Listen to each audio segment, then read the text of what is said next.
bradas em relação aos fatos ocorridos. Quer dizer, a dona Débora, do Batom, condenada a 14 anos, no momento em que nós estamos abafando inquéritos como o do Banco Master. Isso é um insulto à população. José Dias Toffoli, do Supremo Tribunal Federal, tirou da CPMI e do INSS o material sigiloso apreendido de Daniel Vorcaro. O senador Esperidião Amin, relator do projeto que trata da dosimetria das penas no Senado, usou uma entrada ao vivo para desmontar o discurso embalado para presente e trazer o debate para o chão da realidade política e jurídica. Segundo ele, há uma distância perigosa entre a narrativa oficial e o que de fato está acontecendo nos tribunais. Amin afirma que o país assiste a penas consideradas gigantescas em casos simbólicos, enquanto investigações que envolveriam interesses muito mais sensíveis estariam sendo convenientemente abafadas. Como exemplo, cita o caso do Banco Master e classifica esse contraste como um verdadeiro insulto à população brasileira, que sente na pele a impressão de que a justiça pesa a mão para um lado e suaviza para outro. O senador vai além e mira no coração da crise institucional, ao questionar o inquérito sobre os atos de 8 de janeiro, que ele descreve como absolutamente problemático.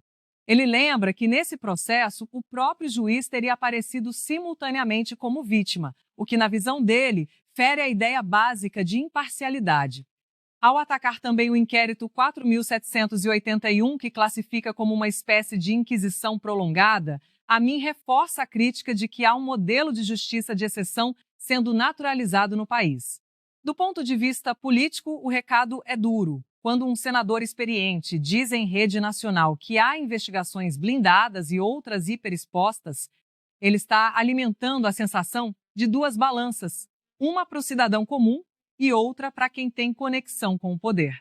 Isso tem forte repercussão entre eleitores que já desconfiam das instituições, fortalece a narrativa de perseguição seletiva e pressiona ainda mais o governo Lula e o Judiciário, especialmente o STF, num momento de polarização extrema.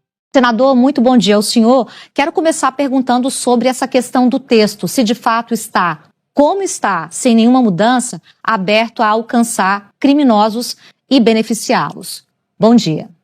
Muito bom dia. Eu acho que esse esclarecimento foi fundamental para a nossa conversa. Uma coisa é a alegada intenção de reduzir as penas para aqueles que foram condenados no processo do 8 de janeiro, onde não houve corrupção, onde não houve exploração sexual, ou se o projeto abrange outro tipo penal, outros tipos penais. E, infelizmente, o texto que veio da Câmara, teoricamente, para reduzir a pena da Débora, aquela do Batom, ou do presidente Jair Bolsonaro, na verdade, ele abrange outros tipos penais, desde corrupção até exploração sexual. Então, isso não vai passar. Não é apenas o senador Otto Alencar. Eu tenho certeza de que nenhum senador declarará o seu voto a favor deste outro universo. E, no caso dos condenados pelo 8 de janeiro, ainda teremos controvérsia, teremos votos a favor e contra. Portanto, a primeira obrigação é dar um despacho saneador, retirar do projeto esses jabutis, esses outros crimes que foram colocados dentro do projeto. Isso é inequívoco. Além disso, há as pessoas que são contra a aplicação de redução de pena para os condenados do 8 de janeiro e há os que desejam mais do que isso, que desejam anistia. Então, nós assistiremos hoje a um embate. Primeiro, retirar. Como retirar do projeto? De que forma fazer isso sem que ele volte para a Câmara? É um desafio à criatividade, mas há um esforço nesse sentido.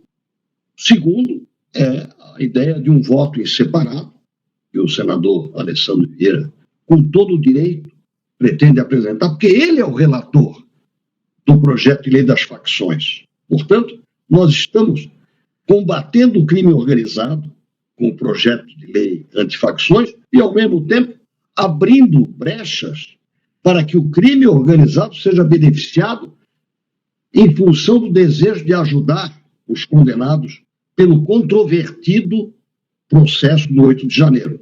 Então, o despacho saneador pode levar o projeto de volta para a Câmara ou pode ser resolvido no Senado. Isso é a primeira dúvida que nós temos que retirar, que temos que resolver.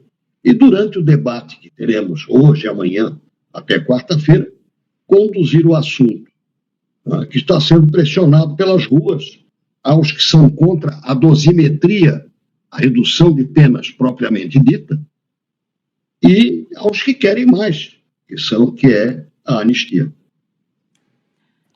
Senador, bom dia, Leilane aqui do Rio. O senhor foi absolutamente claro sobre a sua opinião a respeito de beneficiar outros criminosos, né? Agora, eu queria que o senhor falasse um pouquinho para a gente qual é a sua posição em questão à redução da progressão de pena. Queria entender um pouquinho essa parte. Eu disse, vai ter gente que vai ser contra, vai ter gente que vai gente que quer até mais, que quer anistia, né? Como para o senhor isso deve ser tratado e como fica a situação se houver depois uma dificuldade com a Câmara em relação a mexer nesse texto? Bom, em primeiro lugar, a minha missão é procurar aprovar o que veio da Câmara de acordo com o que se enuncia, que é, sem entrar no mérito do julgamento do 8 de janeiro, se propiciar uma redução de pena que seria imediatamente aplicável desde que a Câmara tenha votado, nós votamos e o presidente da República não vete. Esse seria o projeto original. Eu não posso obstaculizar isso. Agora, a minha opinião pessoal está expressa há muito tempo. Eu considero que o 8 de janeiro foi objeto de um inquérito absolutamente questionável. Até porque o principal juiz do processo era apresentado como vítima do próprio processo. Mas este é um outro assunto que pode ser resolvido através da CPI da Vaza Toga e outros meios. Repito, a prioridade seria, para isto eu fui designado relator, abreviar a tramitação de um projeto que permita reduzir as penas, que todos reconhecem que são penas muito pesadas, muito desequilibradas em relação aos fatos ocorridos. Quer dizer, a dona Débora, a do batom, condenada a 14 anos, num momento em que nós estamos abafando inquéritos como o do Banco Master, isso é um insulto à população. Mas, repito, a prioridade é salvar a ideia da dosimetria e é para isso que eu fui designado relator. Agora, eu não posso admitir que, junto com a redução de penas para os acusados e condenados do 8 de janeiro, se aproveite o embalo para favorecer outros tipos de criminosos que não são deste jaez, que não são deste tipo. Senador, Rafael Colombo aqui de São Paulo. Eu fiz uma pergunta ao Valdo semana passada e eu queria agora aproveitar a chance e repassá-la diretamente ao senhor. Foi inserido no seu ambiente eleitoral, Santa Catarina, um elemento novo para a eleição do ano que vem, quando o senhor pretende renovar o seu mandato, que é um Bolsonaro. O senador ou vereador Carlos Bolsonaro, aliás, renunciou ao mandato para poder concorrer em Santa Catarina. Então aí tem pelo menos 3 nomes nesse campo, nesse grupo político, para concorrer por 2 vagas.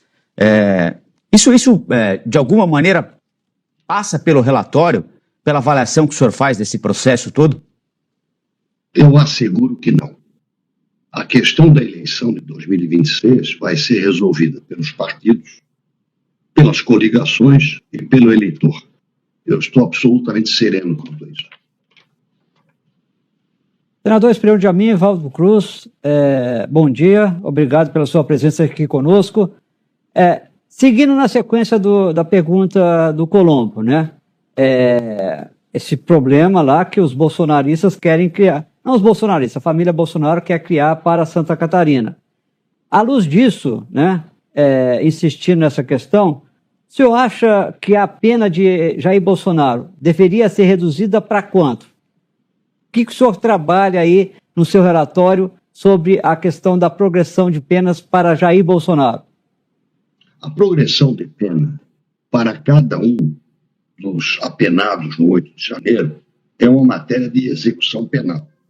Eu não fiz um exercício sobre cada assunto, mas quando me entregou o relatório, o deputado Paulinho da Força Sindical disse perante toda a imprensa, e não foi desmentido, eu não fiz um exercício para confrontar, que os 27 anos ficariam reduzidos para menos de 3.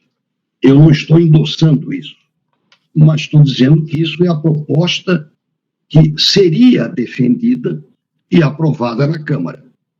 Se nós conseguimos retirar os criminosos de outro tipo, isto vai ter que ser avaliado e avalizado pelo Senado Federal. Este é um exemplo que foi dado pelo deputado Paulinho da Força Sindical perante toda a imprensa que estava presente no momento em que ele me passou o relatório aprovado pela Câmara. Bom, Marina Franceschini também aqui com a gente. Marina. Obrigada, Camila. Senador, muito bom dia. Eu queria saber se o senhor acha, mesmo com todas essas discussões que vão acontecer, né, buscar um caminho para esse projeto da dosimetria, é possível manter a votação esse ano ainda, na quarta-feira, CCJ e plenário, como estava previsto anteriormente? E também queria saber se há uma crise de desconfiança, porque conversando com alguns senadores, tem uns que dizem que preferem um projeto originado no Senado, porque senão a Câmara pode fazer as alterações do Senado, assim, agora, por exemplo, o senhor faz as alterações no seu relatório, quando voltar para a Câmara eles voltam tudo ao original. Então, existe essa possibilidade de se começar originalmente um projeto no Senado para que isso não aconteça? Eu não quero dizer que vai acontecer, mas que existe essa possibilidade. Eu tenho que declarar que sim. É evidente que existe. A iniciativa que o senador Alessandro Vieira, com toda a legitimidade de quem é ou foi no Senado relator do projeto contra as facções, ele está tomando uma iniciativa que, se for aprovada, vai resultar no encerramento do projeto que veio da Câmara e no início de um projeto que teria como base o seu voto em separado, com as alterações que forem aprovadas no Senado. Este seria o projeto que voltaria, ou que iria para a Câmara. Ou seja, o Senado passaria a ser o iniciador e a Câmara passaria a ser o revisor, o órgão revisor. Isso pode acontecer. E eu diria até que tudo é possível. Primeiro, é possível salvar o projeto de dosimetria que veio da Câmara com um grande acordo. É possível modificá-lo e é possível sepultá-lo e substituí-lo por um projeto no Senado. Este novo projeto pode ser de dosimetria e pode ser de anistia também, que, aliás, era o título, era a ementa do projeto original, que hoje se chama projeto de dosimetria. Senador, a gente acabou de ver e de noticiar aqui que dezenas de milhares de pessoas participaram de manifestações em 22 cidades do Brasil, capitais brasileiras, contra o projeto da dosimetria. Queria saber do senhor qual é a força que essa voz das ruas tem na decisão. Tem muita força, Mila. Nós todos sabemos que a voz das ruas é a voz da democracia, seja num sentido, seja no outro. Eu participei de manifestações a favor da anistia. Se eu acho que a minha manifestação é legítima, eu tenho que reconhecer que quem for contra a dosimetria também tem o direito de se manifestar. E isso aconteceu. Mas isso não elimina a controvérsia e a polêmica. E mais do que isso, a polarização calcinada, sedimentada, estratificada até que nós estamos vivendo no Brasil. Nós precisamos dar passos não para acirrar a polarização, e sim para atenuá-la. Senador, o senhor falava, né, das possibilidades. Pode ter um grande acordo, pode ter mudança, ou pode o Senado ser o ponto de partida de um novo projeto, né, e não a casa revisora. Diante dessas possibilidades, o senhor ainda trabalha com a possibilidade de votação na quarta-feira, ou de fato isso pode ser jogado para outra data? Olha, eu não vou mudar o cronograma, não fui eu que estabeleci este cronograma. Eu tenho que ajudar o cronograma. Ou seja, eu estou com o meu parecer pronto para acolher sugestões, especialmente que expressem um sentido de maioria, para chegar à ideia original. A ideia original é dosimetria, ou seja, redução das penas para os condenados no inquérito de 8 de janeiro. O que eu penso sobre o inquérito é outra coisa. Se eu acho que o inquérito foi certo ou errado, e o meu pensamento é de que ele foi errado, eu não posso interferir neste momento de acordo. Posso até criar uma figura de linguagem aqui. Todo mundo aqui já ouviu falar na escada do Jacó. O sonho do Jacó da Bíblia era que chegar ao céu não é com um foguete do Elon Musk, é com uma escada que tem degraus. A dosimetria seria o primeiro degrau para pacificar o país, mas não o último. Agora, se existe dificuldade até para o primeiro degrau, você imagine qual será a nossa jornada daqui pela frente. Agora, senador, o senhor defende que essa escada suba até aqueles que cometeram crime de multidão? E o senhor já citou alguns nomes de alguns condenados que tiveram penas bastante altas. Ou essa escada tenha tantos degraus que chegue àqueles que de fato engendraram e trabalharam e tinham poder para levar adiante um plano golpista? Olha, eu acho que a questão do julgamento, o julgamento não está encerrado. Eu repito, há uma proposta com um número de signatários suficiente para investigar a investigação do 8 de janeiro, com grandes evidências. Daqui a 2 dias, o senhor Tagliaferro vai participar na Itália de uma audiência judicial sobre o pedido de extradição dele, que foi feito pelo Itamaraty, a pedido do Ministério da Justiça e a pedido do ministro Alexandre Moraes.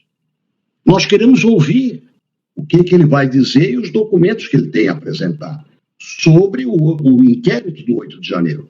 Mas isto é um outro assunto. Então, a escada pode ser uma escada progressiva e pode ter também escorregões, tanto do degrau quanto de quem esteja no degrau. Senador, Valdo Cruz novamente, o senhor no início da entrevista falou sobre alguns casos sendo abafados, né? Eu imagino que seja uma referência ao caso do Banco Master, né? Teve uma decisão na semana passada do ministro Dias Toffoli tirando toda a documentação em relação a Daniel Vorcaro, passando para as mãos do presidente do Senado. Decisão polêmica ali, a comissão que está investigando agora não pode mais analisar os documentos ali do Daniel Vorcaro. Como é que o senhor está analisando essa questão? O senhor tocou nesse assunto ali no início, sobre essa investigação relacionada ao caso Master. Olha, eu peço que Deus abençoe o presidente Fachin. Tem que haver um código de ética que valha para todos os agentes públicos, para deputados, senadores, vereadores e para ministros do Supremo Tribunal Federal também. Deus dê forças ao ministro Fachin, porque abafar na Suprema Corte é um insulto que dói muito à democracia. Assim como o inquérito 4781, que vai fazer 7 anos de idade e é uma inquisição indisfarçável. Senador Marina, de Brasília, novamente, por favor. Eu queria só um esclarecimento, quais são os crimes que pegariam carona nessa liberação, assim, lá do projeto, ou seja, além do 8 de janeiro, dos condenados pela trama golpista, quem mais poderia se beneficiar de carona, de acordo com o texto que saiu aqui da Câmara dos Deputados? Eu posso falar sobre tipos penais. Favorecimento à prostituição e outra forma de exploração sexual. Rufianismo. Não vou dizer o que significa. Rufianismo qualificado pela violência. Afastamento de licitante. Ou seja, burla na licitação. Além de outros crimes graves, como lei da organização criminosa, veja bem, no momento em que nós estamos votando a lei contra as facções. Ou seja, são tipos penais repugnantes, mas não necessariamente hediondos. Se fossem hediondos, eles não seriam alcançados. Então, é essa especialização judicial e jurídica que nós temos que afastar do texto da proposta de dosimetria. Dosimetria somente para os acusados e condenados do 8 de janeiro. É para isto que se propugna pela dosimetria, digamos, sã e pela anistia. Senador, as pessoas se perguntam como um projeto saiu com tamanha quantidade de risco para o país, né? O senhor estava citando aí todos os crimes que poderiam, inclusive os criminosos que cometeram tipos penais que poderiam ser beneficiados. O senhor, como relator, já deve ter consultado, conversado, pelo menos, com os senadores. O que eles relataram ao senhor sobre essa quantidade de brechas que são graves, né? Que seriam uma ajuda ao crime organizado? Olha, eu gostaria que a imprensa nos ajudasse a fazer a arqueologia, já lá do fundo, do subterrâneo, da redação deste texto que veio da Câmara. Não atribuam isso ao Paulinho, da Força Sindical, mas é só rastrear quais foram as pessoas que lhe deram conselhos. Eu, por exemplo, passei para ele o relatório de como Carlos Alberto Caó, a minha querida, a nossa, como se diz, a nossa musa, Leilane Neubert, se lembra do Carlos Alberto Caó? Foi o Caó, deputado pelo PDT do Rio de Janeiro, que retirou a expressão insuscetível à anistia, ao benefício da anistia. Foi ele que retirou isso da expressão que está hoje contida no inciso 44 do artigo 5º da Constituição Federal. Eu passei isso para o Paulinho da Força Sindical, mas eu declaro que passei. Agora, eu sei que ele conversou com muitas outras pessoas, inclusive pessoas togadas, que o aconselharam a chegar a este texto. Eu acho que a imprensa poderia fazer essa investigação e contribuiria muito para que se chegue à verdade. Eu só posso falar sobre o resultado. O resultado é um texto que beneficia quem nós não queremos beneficiar e quem ninguém quer assumir o ônus de beneficiar. Portanto, como diria o Vitorino Freire, a investigação é a seguinte: se o jabuti está na árvore, não foi por ele, foi enchente ou mão de gente. Neste caso, foi mão de gente muito estudada. Senador, o que o senhor tem a dizer à população que hoje, boa parte dela, pelo menos, se preocupa tanto com a segurança pública, que vê o Congresso, que tem tanta coisa importante para discutir, dedicar tanta energia e tanto tempo para, de certa forma, diminuir penas de quem foi condenado pelo Poder Judiciário, teve amplo direito à defesa, presunção de inocência. Não é um contrassenso, senador? Olha, primeiro eu discuto se os condenados de 8 de janeiro tiveram amplo direito de defesa. Eu fiz parte da CPI do 8 de janeiro. Nenhum dos omissos do atual governo está sendo investigado. 48 agências receberam o aviso da probabilidade da invasão do Congresso e de outros prédios da esplanada. Nenhum deles fez nada. As câmeras do Ministério da Justiça não registraram nada. Nenhum deles se movimentou. E o presidente Lula disse uma frase indesmentível: alguém abriu a porta para eles. Porque eles não tinham nenhuma arma. Alguém abriu a porta. Essa frase é do presidente Luiz Inácio Lula da Silva. Nenhum desses omissos foi investigado. Você acha que isso é justiça? Ou isso é um viés? E um ministro do STF retirou documentos da CPMI e deixa com o presidente do Senado, Davi Alcolumbre: a corrupção está dentro do STF. José Dias Toffoli, do Supremo Tribunal Federal, tirou da CPMI do INSS o material sigiloso apreendido de Daniel Vorcaro, dono do Banco Master, e determinou que fique provisoriamente sob a supervisão da presidência do Senado Federal. Essa apuração é do Theo Cury e eu chamo aqui ao vivo no Bastidores CNN.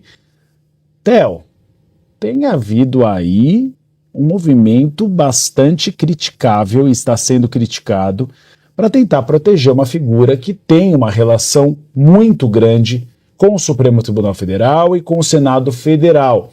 E essa decisão do ministro José Dias Toffoli também causa muita estranheza.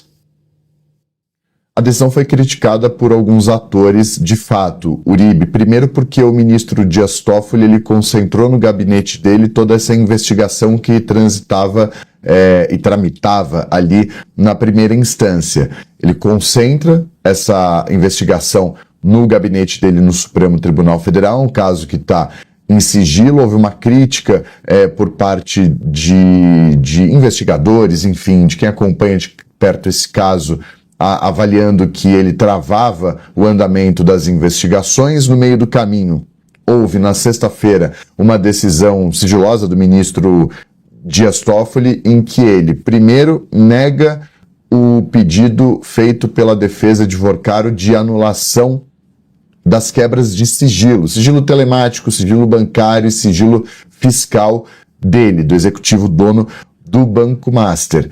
Ao mesmo tempo, ao fazer isso, ele mantém a medida que foi tomada pelos investigadores com aval da Justiça, o que é visto como algo bom para a investigação na avaliação de quem participa e acompanha de perto essas apurações. Ao mesmo tempo, o material que foi colhido com a apreensão do celular e dos equipamentos eletrônicos do Vorcaro, que é essa parte do juridiquês, o sigilo telemático, que faz parte das trocas de mensagens, todo esse material está em sigilo e estava sob os cuidados da CPMI, estaria da CPMI do INSS. Com a decisão do ministro Dias Toffoli, ele retira esse material que está em sigilo da CPMI, ou seja, impede que a CPMI consiga se debruçar e analisar esse material, e deixa o material sob os cuidados da presidência do Senado Federal, sob os cuidados, na prática, do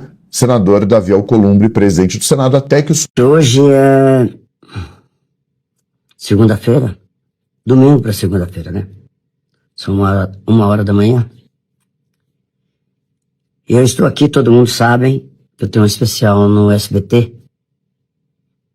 agora é dia 17, né? Gravado já, com participação do Alexandre Pires, da Paula Fernandes, enfim. Mas eu vi o que aconteceu no SBT nos últimos dias, né? Inauguração do SBT News. E juro por Deus que isso não faz parte do meu pensamento. Não tem nada contra ninguém. Eu peço que o Brasil se saia da melhor maneira possível, torço pro povo brasileiro, porque eu vivo e dependo do povo brasileiro. Mas diante da situação que eu vi no SBT, das pessoas mudando totalmente a maneira de pensar, principalmente das filhas do Silvio Santos, pensando totalmente diferente do que o pai pensava. E uma coisa que eu sempre disse na minha vida: filho que não honra pai e mãe, para mim não existe. Então eu só queria dizer uma coisa para vocês. SBT custou caro para mim, tempo, serviço, tudo. Mas se puderem, não precisam pôr no ar o meu especial. Não quero participar disso. A maneira que vocês pensam, para mim, não condiz com grande parte do povo brasileiro. Eu não quero decepcionar as pessoas que acham que eu penso diferente. Então, se vocês puderem fazer um favor para mim, tire o meu especial do ar. Especial de Natal. Especial é o amor. É amor, aliás. Zezé de Camargo. Não precisa ir ao ar. Por favor. Para mim seria maravilhoso, porque a partir do momento que as pessoas pensam diferente do que o pai pensava, de grande parte do Brasil pensa, do que eu penso, para mim não faz sentido colocar esse especial ao ar, tá bom? Beijo pra todos, amo vocês, amo o SBT, tenho o maior carinho, tudo. Mas eu acho que vocês estão, desculpem, prostituindo. Então, não faço parte disso. O Brasil vive um momento em que cada entrevista ao vivo parece mais um capítulo de série política do que uma simples conversa de estúdio. Quando o senador Espiridião Amin entra no ar para falar da dosimetria, ele não apenas comenta um projeto técnico, ele desmonta, na frente das câmeras, a narrativa de que tudo não passa de correção de exageros. Ao explicar que o texto vindo da Câmara abre brechas para beneficiar criminosos de corrupção, exploração sexual e organização criminosa, Amin acende um alerta. Em nome de ajustar penas, o Congresso pode estar criando um guarda-chuva para absolver gente que jamais deveria ser alcançada por esse tipo de benefício. Ao mesmo tempo, o senador liga esse debate a decisões do STF e a casos como o do Banco Master, sugerindo que há investigações que andam rápido quando interessam a certos grupos e outras que são engavetadas em silêncio. É nessa hora que a entrevista escapa do roteiro e vira munição política. Questionar o inquérito de 8 de janeiro, chamar outro inquérito de inquisição e cobrar código de ética para ministros da Suprema Corte é mexer diretamente no vespeiro institucional do país. Nos comentários do vídeo, esse sentimento explode sem filtro. Tem gente dizendo que o Brasil está entregue às baratas, que não existe justiça, apenas prevaricação. Outros afirmam que as manifestações da esquerda são shows patrocinados, enquanto patriotas seriam tratados como criminosos por simplesmente protestar. A grande mídia é atacada como lixo, acusada de proteger poderosos e demonizar quem pensa diferente.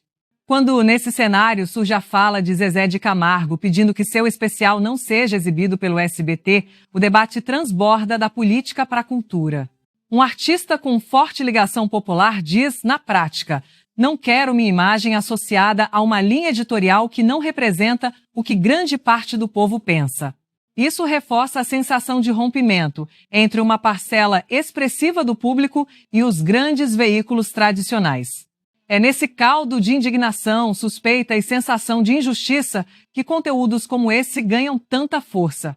A mesma notícia aparece em vários lugares, mas quando alguém ousa falar o que a audiência já está sentindo, que a balança pesa mais para um lado, o vídeo deixa de ser apenas informação e vira desabafo coletivo. E é exatamente aí que entra a sua proposta: entregar a mesma notícia dos outros, mas de um jeito só nosso, com coragem para dizer o que muita gente comenta apenas nos bastidores. Até o próximo vídeo. Fique com a paz de Deus.